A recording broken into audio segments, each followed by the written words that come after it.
Hey everyone, thanks for joining us today.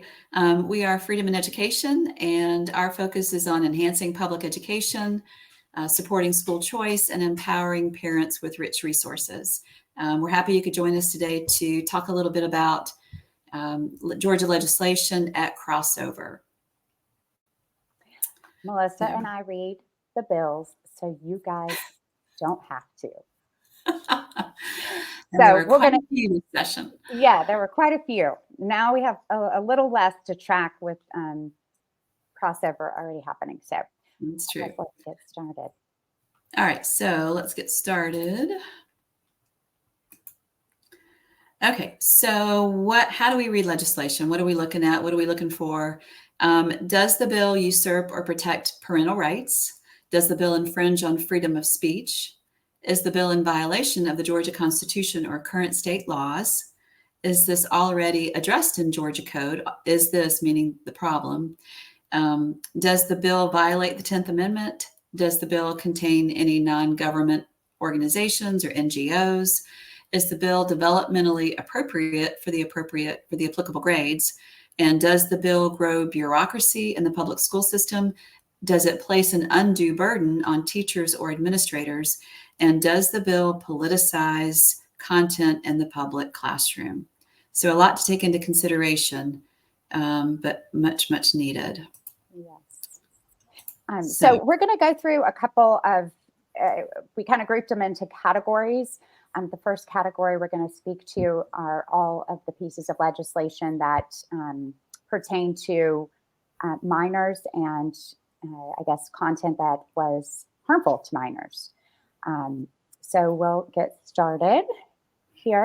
One thing I would like to point out, if you're seeing two of the China flag on here, I thought it was appropriate to pull out the communist goals that pertain to content harmful to minors. And there were 45 communist goals that were read into the congressional record.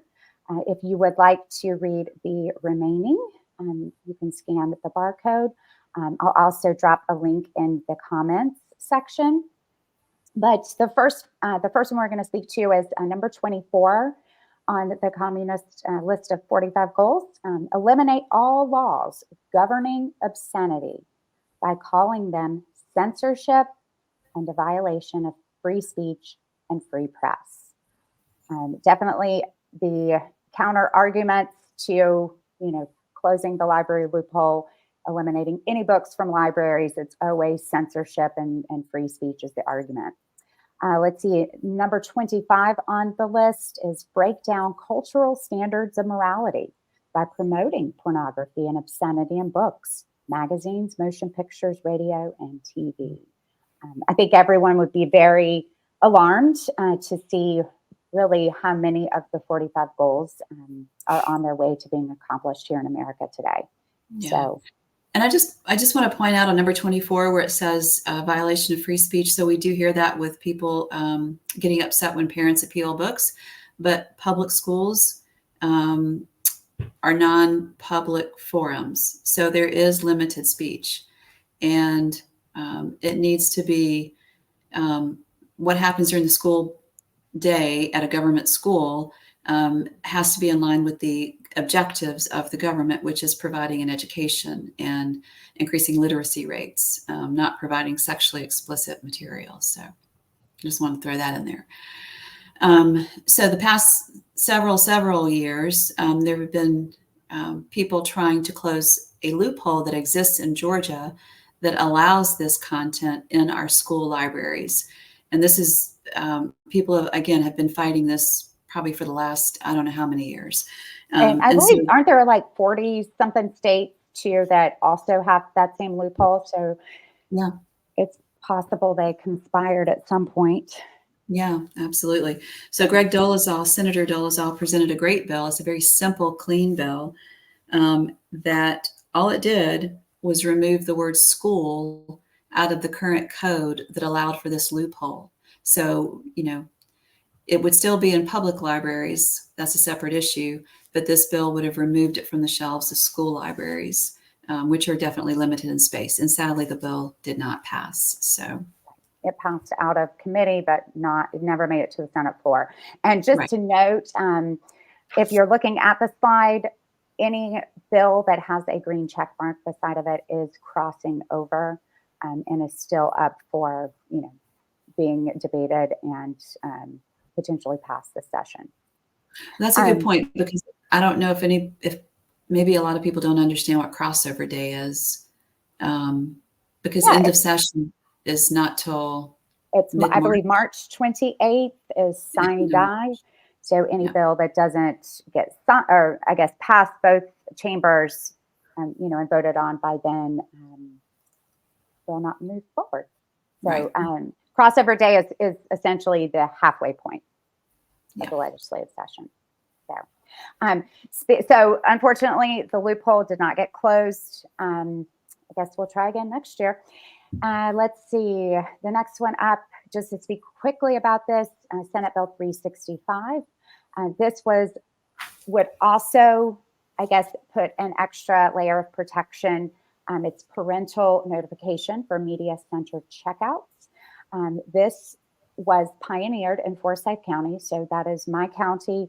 And essentially all it is a notification that is opted into by the parent, and the parent would receive anytime material is checked out from the school media center, the parent receives an email, and the email, identifies what was checked out. So parents have an extra set of eyes on what, their children have their hands on. And I don't know how anybody could argue with this one. Yeah, and it really is not. It was a simple computer, setting. Yeah, setting, really. And so nothing too burdensome, if you will. Right. Absolutely. All right. So I guess the next one, Melissa, do you want to speak to the ALA? So the ALA, the president came out earlier last year or mid-year, and she was a self-proclaimed Marxist, and so had a lot of Marxist ideas about the ALA. And so because that leadership kind of sets the tone for an organization, it is a major concern that the ALA is moving in that direction, or has been moving in that direction. So I think legislators did a great job in ensuring that Georgia taxpayer dollars will no longer go to any ALA membership fees, and also any grants issued by the ALA. Georgia public libraries will not be receiving. I think there's one caveat. If you are wanting to become a librarian, ALA does offer a certification process, so that is still allowed. Yeah, and I can't say how surprised I was with how powerful the American Library Association is and the enormous budget that they're dealing with. So, but again, anything that is harmful to minors, if they're supporting that, I can't be in support of that. And I don't think any parent would be. So that was great. They listened, and we'll see what happens when it crosses over to the House. Let's see. The next one was also a bill that did not cross over. The Safe Libraries Act, Senate Bill 394. Melissa, do you want to? Yeah. Again, I thought that was a pretty good bill. It provided that a commission would be established. Not really sure how we feel about commissions quite yet, but it would provide for the creation of the Georgia Council on Library Material Standards, and the DOE would be involved to provide guidance. And it would basically provide standards and designations of restricted materials in public school libraries. And the bill also provides for a rating system, which we've heard a lot of other states entertain. Just like movies are rated, materials that are deemed, inappropriate, sexually explicit, they would have a rating. So this, to me, is a very logical approach. Apparently. So it basically addresses content that is currently in media centers and Right. what to do with that content Right. based on a measurable, buckets or scale, rating scale, whatnot. Right. Which, So, for example, like in high school, you've got freshman through senior, right? So some materials might be maybe appropriate for a senior, but may not be appropriate for a freshman. So you'd have restricted areas. So sure. All right, so that one is not crossing over, but it looks, since it was introduced this year, it still could be gamed for next session. yep. Let's see, the next four pieces of legislation I added on here because they do deal with minors. And I think what we, Melissa and I have noticed is, the grooming of minors is happening in many areas, from technology to, the content in our libraries. So I thought it was important to mention these. House Bill 910, this bill did cross over. And so now it will sit in the Senate to be debated. And what this does is it allows for civil remedy and for damages against commercial entities that distribute material harmful to children, harmful to minors, without age verification. So commercial entities, an example of this would be Pornhub. So by establishing the age verification and allowing parents to sue for civil damages, we hope to, drive these businesses away from the state of Georgia. And I did get confirmation that this similar legislation was passed in Louisiana, and it had immediate, effect as far as, not letting material cross over to minors, the stuff that you just cannot unsee once you see. So this is basically a digital format. Is that right? Digital. Yes. So I guess it'll be interesting to see, I think what your kid experienced was on their portal, advertisements pop up on the right. Yes. And there were some inappropriate advertisements that pop up. So it'll be interesting to see if that will somehow encourage schools to be a little bit more restrictive or use more filters, be a little bit more mindful of that as much as they can, have control over it. Absolutely. I guess one bill that was, exciting to see go through the House, and it will cross over, and that's House Bill 993. And this basically establishes the offense of grooming a minor for indecent purposes, making it a felony charge. While I would like the penalty to be a little bit steeper than 1 to 5 years, at least, we're looking at, honing in on the predators that are trying to do nefarious things. And this basically, to speak of committing an offense of grooming, that would be when a person, through a pattern of activity, knowingly and intentionally performs an act in person or through a third party, or uses an electronic device, computer, social media, or text messages to persuade, induce, entice, or coerce a minor to engage in a sexual offense, trafficking of persons for sexual servitude. So this, this is a good thing. I think this is a good thing for Georgia, especially with that, the online predators and all that. Let's see. The next one quickly, House Bill 1201, that will cross over as well. And this is addressing vacating sentences for trafficking victim defendants. So if you are a defendant who was sentenced as a direct result of being a victim in an offense of trafficking, you may petition the court, and the sentence, could be dropped. It sounds like the court shall maintain the jurisdiction, power, and authority to vacate such convictions and sentences. So, and that, I'm not going to go too much into trafficking, but I believe the victims are put in sticky situations a lot of times. Okay, let's see. And then the last, dealing with the harmful to minors, this was Senate Bill 512. And this was a rather long piece of legislation.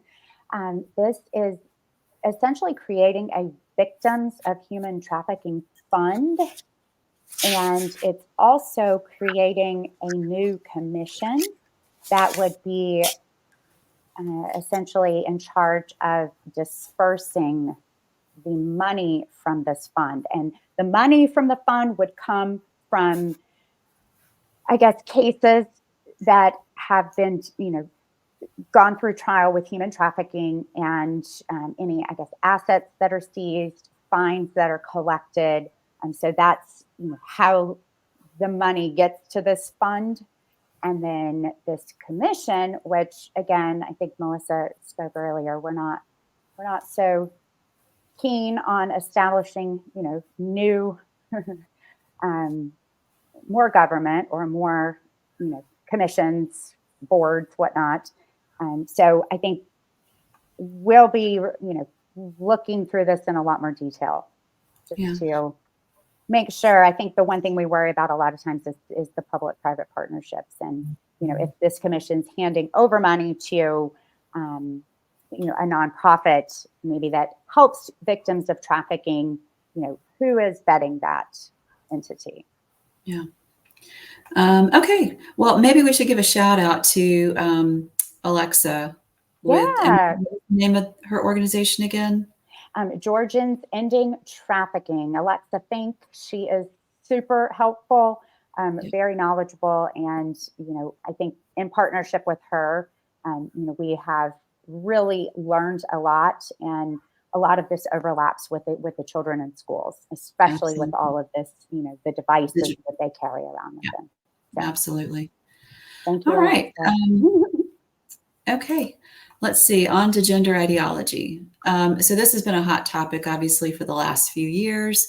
SB 88 did not pass, as you see, and that was left over from last year, even though it did go through some revisions.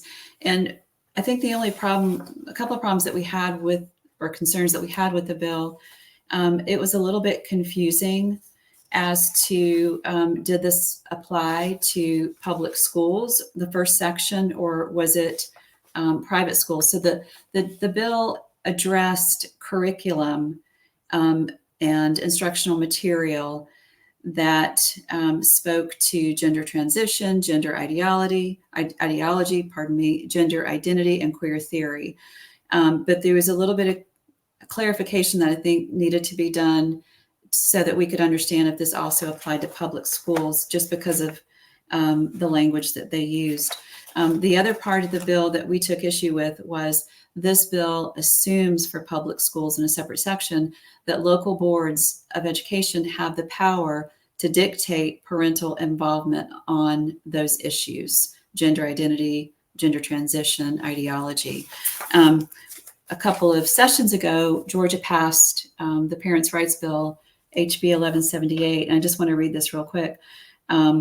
This is the part that I think protects parents already, that we felt like SB 88 giving the power to local boards would usurp this bill. So no state or local government entity, governing body, or any other officer, employee, or agent thereof may infringe on the fundamental right of a parent to direct the upbringing and education of his or her minor child without demonstrating that such action is reasonable and necessary to achieve a compelling state interest, and such that is narrowly tailored and is not otherwise served by less restrictive means. So I don't think the state has a compelling interest in having school boards determine how school officials should discuss gender issues with our children. I think the compelling interest of the state is to ensure our kids receive an education with respect to academics and so forth, not discussing those types of issues with our children. So, sure. And I think we also had, we discussed this bill with a Board of Education member, and quite frankly, they said that they really don't want to write policy around this. So right. I essentially think that the power belongs to the parent. Absolutely.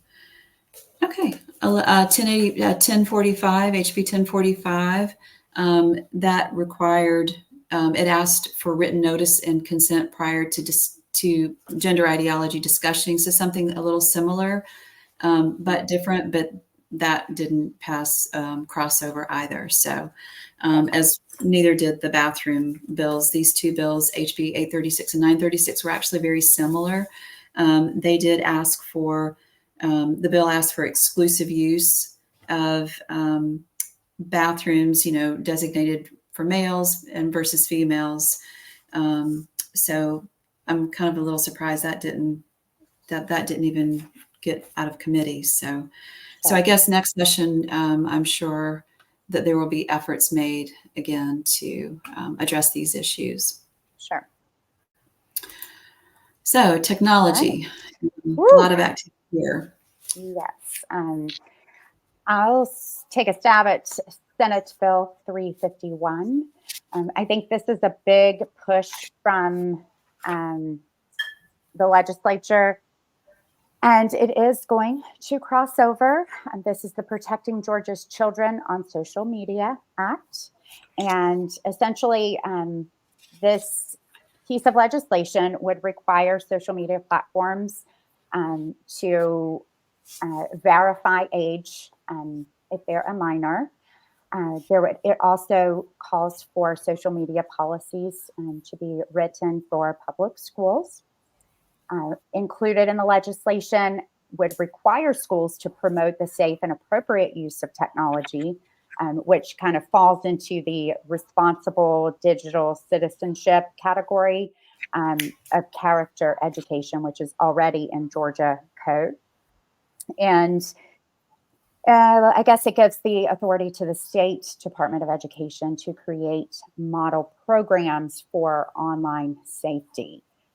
And this, again, is, I think we can all agree that this online technology and how quickly things have grown is harmful to our children. And I think, causing a lot of mental issues with our children, and they can be greatly influenced. So I think some of the issues that we had with the piece of legislation, I'm just going to point out one, and I think this is a warning to everyone. If you are seeing the words disinformation or misinformation in anything your child is bringing home, anything on their portal, I think that is definitely something that, please hone in on that, because, if we're teaching children about the distribution of misinformation and disinformation, I think I would be concerned as to who is defining, what is disinformation and what is misinformation. And I think that, many, many people have been, censored on social media platforms, fact checked, whatever. And, we're trying to legislate it. Is it going to work? I guess we'll see. Yeah. I think the other concern we had was the cyberbullying monitoring software on school issue devices, just like we took issue with HB 338 with their suicide surveillance pilot last session. I think that's definitely a slippery slope. I know my daughter had a friend in high school 2 years ago who was pulled into the office for suicide ideation because they were already looking at what she had access to on her device. And schools are already able to monitor the packets that go back and forth, and they can track it back with an IP address to figure out which device it is, and they can read that stuff already. My daughter's friend would not provide the evidence to the child and the parents as to why they thought she had those thoughts, so she couldn't defend herself. I guess I'm real skeptical about putting monitoring software on devices. And if you've got your personal device, if you're using your mobile plan, you're not on the Wi-Fi, maybe that's okay. But if you're on the Wi-Fi, the school's Wi-Fi, is your personal device being monitored? There's a couple of places in the bill where it wasn't so clear. So, And yeah, and I guess, if AI is monitoring you, yeah. How are they going to are they going to yeah. are they going to be able to understand context AI? Mhm. Like if they're joking, or, they could easily take things out of context. And it just seems like kind of an administrative burden as well. Although we do know that kids get cyberbullied, there's got to be, I think parents also need to take responsibility and for their children and make sure that they talk to them about those things. I don't know that the government monitoring is the answer. Sure. No, I agree. And I think, also, I think the school conduct policies, need to be set forth and abided by. And, the Right. punishment should No, fit the crime. right. No restorative justice. Yes. Like, that's what we're seeing a lot in these metro Atlanta school districts. But, I think, I don't know how effective it will be, since most middle school, high school students do carry their phones with them to school. Right. Most of them are not accessing social media on school issued devices. Right. So, I guess we will see. I know last session at the bottom of the slide, you can see Senate Bill 93 was passed and signed by the governor, and that prohibited foreign controlled and influenced social media platforms on state equipment. So Right. that was passed last year. Yeah, and that would have been great just to add, all social media platforms in K through 12 state equipment, Yeah. not accessible, and just stop right there. Yeah. As well. But also educating on digital citizenship is important too. And Okay. also, maybe the bill could have provided training for parents or resources for parents to understand how to get a better control on their kids' school devices or their personal devices. Sorry. Sure. So. But no, and I always find it conflicting because you can scroll through social media and see schools that are using social media, teachers that are using social media. So, I mean, the example is being set, for kids to jump onto this. So, Right. I think we've got some And work. and Fulton County actually said no more cell phones in the classroom, but that wasn't enforced. My kids had some classes they could use their cell phone, and other classes the teacher enforced the Fulton County rules. So, we can't be wishy-washy. So, all right. So HB 338 was the Student Technology Protection Act from last session. It did not go anywhere this session either, but that was actually to provide for technology protections for schools so that kids couldn't access child pornography or sexually explicit materials. So like firewalls, is that what we're talking? Okay.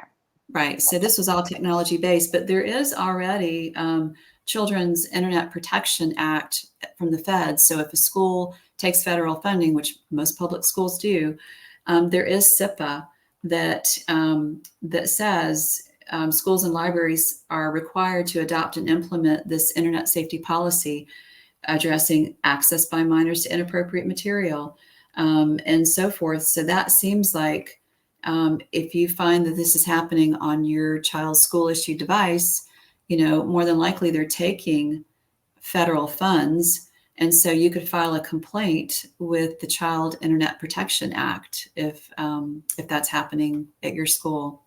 So. All right. The next to deal with AI generated material. And I think, artificial intelligence, it's here. I'm just baffled and blown away with some of the things that it can do. I think it can be weaponized, against us. It could be, used for our benefit. So it's really who's in charge. Let's speak to House Bill 1361. This specifically speaks to prohibiting distribution of AI generated obscene material that depicts minors. So now, if this passes through the Senate, this would be codified, speaking specifically to the AI generated obscene material. And right above that, House Bill 986, that was a piece of legislation that I guess legislators believe will protect them during an election year or time frame, whatnot, within 90 days of an election.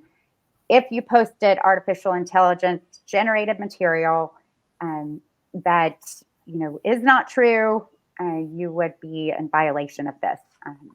So slowly, I guess, chipping away at potential freedoms lost out there. Well, I wanted to comment on 1361 because we forgot to mention that the bill also Goodness, how did addresses I forget that? for the offense of criminal trespass involving a wild animal. So if you go and look up to read HB 1361, before you get to the AI generated obscene material, you're going to be reading about wild animals. So yeah, we were a little shocked by that, they but sometimes they put things together to make things move quicker over in the legislature. So we're slowly learning these things. But we did have a concern with 1361 at the end. It seems like there's some exceptions. Yes. There's some exceptions, which could be loophole, right? Mm-hmm. Right. And so one of the exceptions is that a person associated with an institute of higher learning, either as a member of faculty or a matriculated student teaching or pursuing a course of study related to such material. So to me, I just have to ask, is that a loophole that could lead to porn literacy classes in our public universities? So that's one big concern I had. The other exception provided by the bill is a person whose receipt of such material was authorized in writing by a licensed medical practitioner or psychiatrist. And so the first thing that popped into my head is that a loophole for pedophiles to get away with child porn? So, I listened to the hearing on this and I didn't hear anybody question that. So I don't know, maybe there was confusion because it also addressed wild animals. I don't know, but those are two big questions.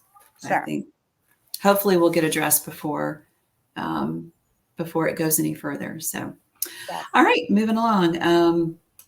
Mental health, I think. And just to point this out, any bill that we have highlighted in green, we support the bill. Any bill that we have highlighted in red, we had hesitations in supporting the bill. And then if we left a bill white, it was we needed to further research the bill. So if you look at the screen, you can see tons and tons of mental health being, I guess, placed in different pieces of legislation. I'm not going to go through each and every one. For sake of time, I want you guys to stay engaged, but it is, the government trying to help the mental health situation. Overreach. Yeah. But, this is also the government that shut down the schools and, has allowed, technology to, I guess, go where it is. So I'm going to say, to speak to House Bill 1104, which was the one that did cross over. So that will be in the Senate now. And what this bill does is this is advocating for mental health screenings for athletes that need it, as well as educating parents and coaches on mental health, and so they can be aware. I think, from what I know, having student athletes, they do have a schedule to juggle, and being committed in sports, where that's 5-6 days a week, and juggling your classes is, it's definitely a challenge sometimes. However, I think, parents should ultimately be in control of the physical and mental health of their children. Was this bill, Apryl, an opt-in for screenings, or is it required, or is there an opt-in? Well, at first, the first bill that I read, it was required for all. And I don't think that that went over so well with parents. Good. Um, I mean, with me personally, it did not. My hesitation would be, okay, if we're screening everyone, that information is going into some database, Right. connected to and shared with all these mental health um, commissions or whatnot. Yeah. So that was what I expressed as concern.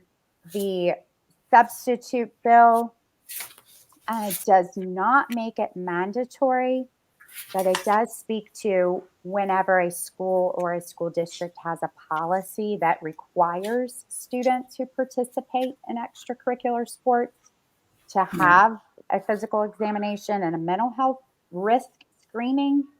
Um, the school has to use the form, but I guess the additional part of the bill is simply providing education to the coaches as to what to look out for, um, in mental health awareness, for their athletes. So I'll be curious to see what, if anyone in the Senate, I guess, debates, some of this, but I would like to see some of the language changed a bit.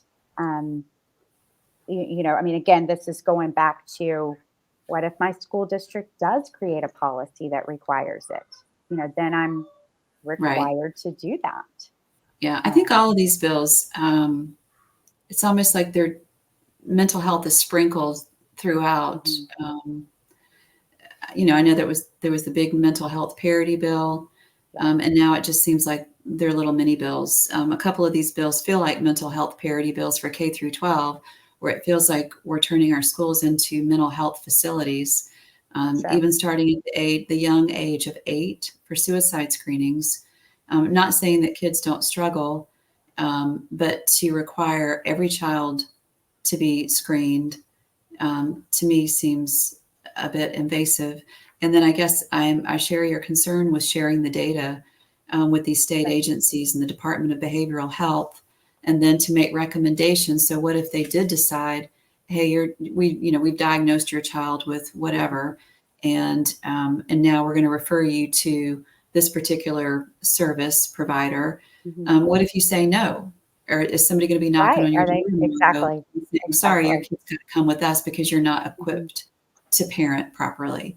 Yeah. I think it's important for everybody to see how many of these bills are here, and what the attempt is to be a little bit more mindful, because we do want to help children. I mean, I had a daughter who was on the autism spectrum, and it's tough, it's hard, and I didn't get help from my school, and after a while, I realized I didn't want help from the school. I I needed to be able to find um, the qualified help outside the Sure. school, Sure. and I know not Well, everybody I can mean, pay for the you're not able to vet, right, right, personally vet these right, professionals that are in the schools, or right. even the organizations that they're, referring people out to. Exactly. Exactly. So, I think my favorite bill on this page, which I cannot believe did not pass crossover, is mhm. Senator Harrell and Senator Clint Dixon's bill. I think this is the best bill the entire session, was K through 8 recess. If you want to do something about mental health, let kids go outside, get some fresh air, run Amen. around, Yes. exercise for 30 minutes. We spend more time on these ridiculous SCL surveys and other, crazy programs. Just let the kids go out and just be kids. And Yeah. I wouldn't even mind seeing this in high school because the pressure is even greater, but I know the schedule's kind of challenging Yeah. sometimes. Sure. Sure. So, No, I think that's an important point. It's, what are we doing, to encourage activity, physical activity, that can there's do so reports much on, for the mental health. yeah, Um, absolutely. and Absolutely. and just no, stop driving fear, in the kids too. Right. And I And think that the technology, we've got to rein that in, or their mental health is nothing's going to change. right. And I want to point out HB 963, the Social Emotional Act, Mm. 10, 10 school pilot programs to put mental health professionals in school. Okay, there it is, black and white. Mhm. That's Yeah, the goal of social emotional yep, learning. So, that's right. Yep, if you needed convincing, just read that bill. So, yeah. And again, I'm not, I am for any child getting help, um, if they are in need and if they're struggling, with their mental health. But I think the solutions most likely are not going to come from the government. and one more thing to highlight. Sorry, guys, on SB 379 at the bottom here. This is a little bit innovative, I think, along with the Mhm. recess. Just a different option to think about, bringing in a chaplain, hiring, or a volunteer to do the work of counselors. I know that some people probably really disagree with that, but I think I applaud thinking outside the box. Mhm. As opposed to rushing in people with white coats and clipboards throughout the halls in the schools. So that's just something interesting to note that was brought forward, but again, didn't go anywhere. Sure. Okay, school choice. This will be short and sweet. Well, while we had our eyes on SB 233, which was introduced last session, and it kind of got whittled down to essentially the bottom 25% of schools, the worst performing schools. If they fell in the bottom 25%, they would have the opportunity to depart and go, take money to another school. So that did not go anywhere this session. However, we had Senate Bill 147, and that was my senator, Sean Still, Boundless Opportunities Act. And this is essentially, Melissa, would you say it's a system to system transfer? District to district. District to district transfer. So it would permit student transfers between local school systems without contracts between the local school systems where the student resides and the local school system where the student seeks to enroll. Right. I'm going to let you take this because it sounds like someone is using the blender in my house. Maybe they're making dinner for you. So it's weird, but because HB 1221 came out later and it has the same title. I don't remember who the author is or the sponsor is, but SB 147 was out last session, and it just provides another opportunity for school choice, although it's not, the school choice that we prefer, obviously, is universal school choice. And that's what SB 233, Senator Dolezal's bill, started out with last session. And it just got kind of all carved up. But at least it ended up where we could have put a stake in the ground for school choice. But once again, Georgia couldn't get it done. And I think that's very unfortunate. So I guess we will try again next session. So if you are really passionate about school choice, we just encourage you to start reaching out now to your legislator. Don't wait till next year, or don't wait till the end of this year for session to start. Call now and really, voice your support. The last bill in this section is on charter schools. It's not really school choice, but it provides for funding requirements for superintendents for each state charter school and for principals. So it's more of the infrastructure, addresses the infrastructure and administration of charter schools, which are a very good thing. And unfortunately, that one did not cross over, correct? No. Okay. So from school choice, we're going to be. Oh, actually, it did. It did pass. Oh, did it? Okay. I need Yeah, to fix that one. it did. And there is one more note about school choice in Georgia. Currently, at the DOE on their site, you can find that if your child is at a school where they have been the victim of a violent crime, or if you're at a school that has been defined as persistently dangerous, you can switch school districts. So just so everybody knows that. And I say that because of all the restorative justice going on in some of the metro schools where they don't discipline anymore. If you've had enough, that could be a way out for you. And if you need more information on that, just reach out to us. Sure. All right. Okay, so there were some bills that talked about standards and curriculum. Um, and I'm going to talk about the first one here. SB 459 talked about civics education standards and a program called Portraits and the Patriotism Act. So that did not cross over. The only thing that concerned us about this was that it involves a commission that was created a couple of sessions ago. And again, we keep talking about these commissions, and I guess the reason they cause concern for us is because it starts to get into that public-private partnership that we're really concerned about, and the influence of nonprofits or NGOs that might have more woke ideology, which we Sure. almost saw here in Georgia with social studies. Sure. But we already have in state code 7 laws that speak to education in K through 12 public schools, and they're good laws. The problem They is, speak to civics education. yeah, and history. The problem is our standards. Our standards are more, could be more rigorous. They could be more content focused, not skills focused. You can check out our website. We promote American Birthright K through 12 social studies standards, which are amazing. So that's our only concern. Like, do we really want to bring in more outside influence with regards to civics? So and I think just one thing to mention about the outside influence, if it's a government entity, we can, submit a Freedom of Information Act, open records request. Right. Once the money is sent to, or, handed over to a nonprofit, it's a lot harder to, have that transparency.